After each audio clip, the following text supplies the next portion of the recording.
Welcome. My name is Jimmy. We back again for episode number 6. Man, I'm so pumped. I'm so excited because great things are happening.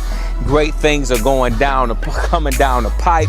So, hey, I'm just glad to be with you today once more to talk about what I believe will bless you, inspire you, and take you to that next level in life. Last week, we talked about Nehemiah, how the walls of Jerusalem crumbled, and how he came and rebuilt those walls in 52 days. And we talked about our dreams, and our dreams, like those crumbled walls, need to be rebuilt in order for others to take advantage of what we've done. Today, I want to touch a little bit about that dream, a little bit about how we can use our dreams and the enemies of our dreams, if you will. The title today is, and I want you to feel it, I'm going to give you a clip today, but Will Smith played Ali in a movie a while ago, and one of my favorite parts was when he walked in a room of people and he banged on the bongos and he said, "The champ is here."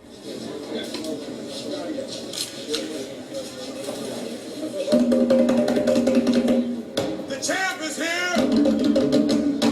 Ladies and gentlemen, the heavyweight champion of the world has arrived. The champ is here. The champ is here.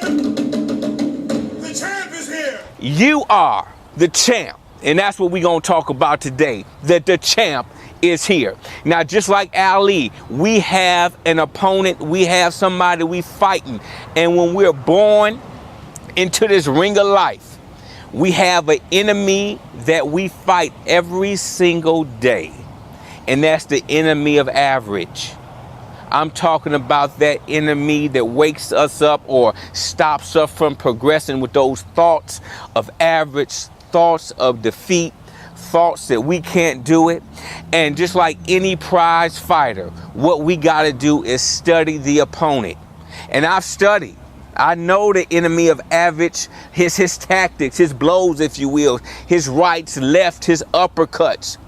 The one thing that he throws at us constantly, this famous phrase that I'm sure you've heard before, is when it comes to your dreams, when it comes to you starting something that you say you really want, we wake up or we going through the day and we hear this word, "I'm tired."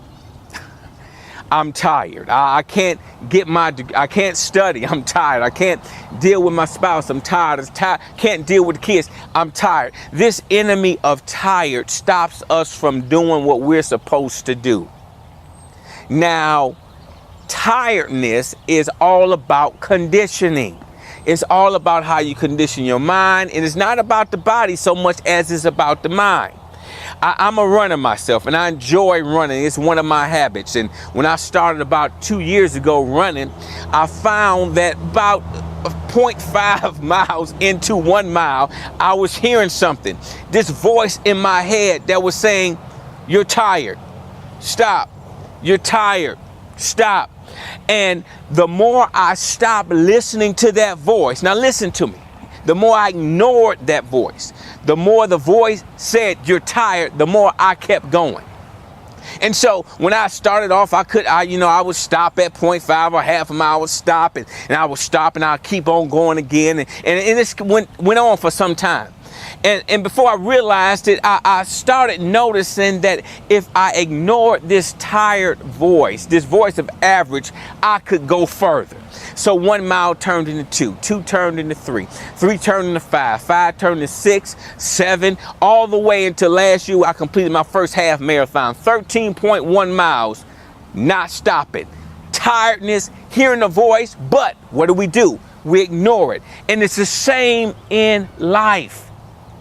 When that voice comes, I don't care what it is, whether it's homework, whether it's dealing with your children, your spouse, whether it's working on a goal and that dream we talked about, whatever it is, the tired words of defeat that come into our mind. This is an opponent, man.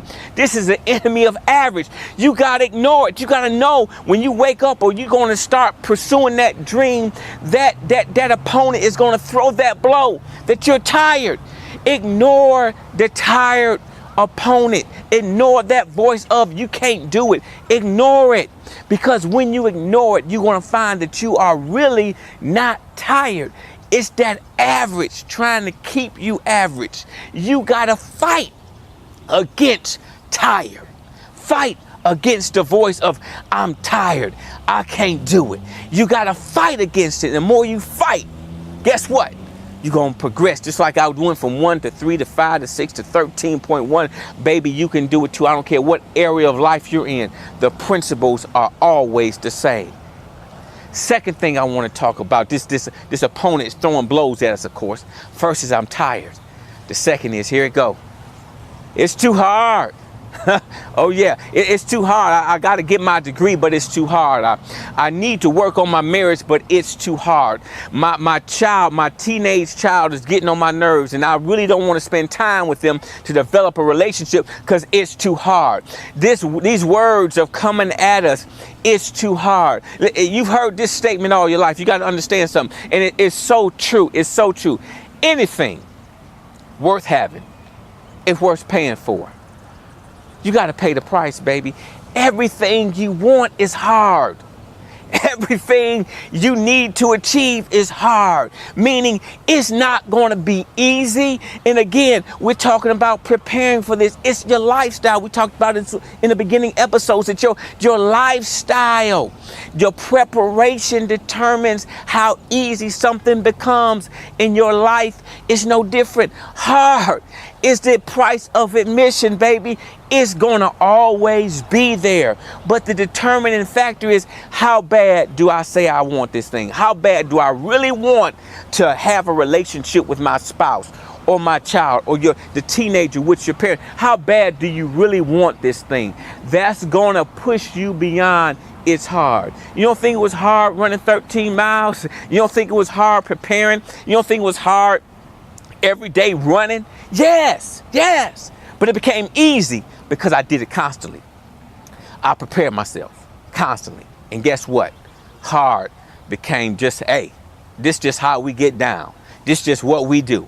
This just our lifestyle. It ain't so hard no more. Why? Because I've been preparing for it every single day. And I want you to understand, when it comes to life, when it comes to achieving something, hard is the price of admission. How bad do you want it? Third thing is, I'll do it later. How many times have we heard that voice? I will do it later. I will do it tomorrow. You are putting off your destination or your dream. What you say you want, you're putting off. Understand me. The more you say, I will do it later, the further that dream gets from you. The further that vision gets from you. The further your destination gets from you. You have to understand something. Procrastination is the assassination of your destination. You will never arrive as long as you keep putting it off. Do it later. Do it later. Do it later. Never gets done. When you know you're supposed to do it, that is the time to do it. Stop listening and then receiving these blows of average. When do it later comes up, fight back. No, I ain't doing it later. I'm doing it now. Why? Because now it's going to get me progress. It's going to start allowing me to start getting some progress in my life toward my vision, toward my dream, toward my destination. Listen to me. That degree will never happen as long as it's do it later. That marriage will never get like it's supposed to as long as it's do it later. Relationships will never get where it's supposed to be as long as it's saying, or you're receiving these blows of, I'll do it later. Fight back. Do it now. It's your boy, one more time, Jimmie Stevens from San Diego, California, letting you know, here we go, baby. It's the good life, and we'll see you next week.